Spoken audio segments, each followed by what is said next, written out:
Adenike ọmọ Ologun Ajayi Alabi orí ló bá ọ ṣe tó fi mọ́dún tuntun ọdún èyí ò ní jáṣe mọ́ ó ṣọ̀pọ̀lọpọ̀ rẹ̀ nínú àlékún owó ó ṣọ̀pọ̀lọpọ̀ rẹ̀ nínú àlékún ọlá ó ṣọ̀pọ̀lọpọ̀ rẹ̀ nínú àlékún àlàáfíà ó ṣọ̀pọ̀lọpọ̀ rẹ̀ nínú àlékún ọmọ ó ṣọ̀pọ̀lọpọ̀ rẹ̀ nínú àlékún ire gbogbo tó jò tẹ̀rù ilé alákàn kì í gbẹ́ òní wọ́wọ́wọ́wọ́ tì ní ayé tó wá orí rere ni tiẹ̀ ní ọjọ́ gbogbo nítorí orí rere ni ti rere Adenike ó ti ṣọdún èyí náà àṣeyíṣẹ́ mi lọ́lá elédùà àríkẹ́ tó bí Àníkẹ́ tó tún bí Àbíkẹ́ oníṣòwò tó gbajúgbajà tó gbóúnjẹ fẹ́ gbẹ́ tó tún dúró gbàwó bọ̀ ọmọ wọn lóńdó-lé ọmọ ẹ̀gìn ó ti ṣọdún èyí náà kò ní jáṣe mọ́ lọ́lá elédùà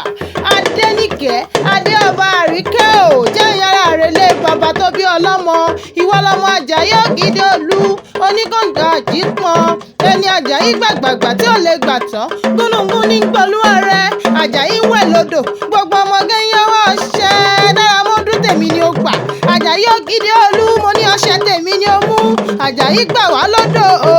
Àjàyí ògidì olú àrówó ṣoge Adenike ó ti ṣọdún iná àṣeyíṣẹ́ mi lọ́lá elédùà Nasirat Adékúnlé àfẹ̀dẹ̀gbàwúrà lèmi jẹ́ Adenike adé ọba àríkẹ́ o happy birthday to you live long and continue to prosper àṣeyíṣẹ́ àmọ́dún lọ́lá elédùà.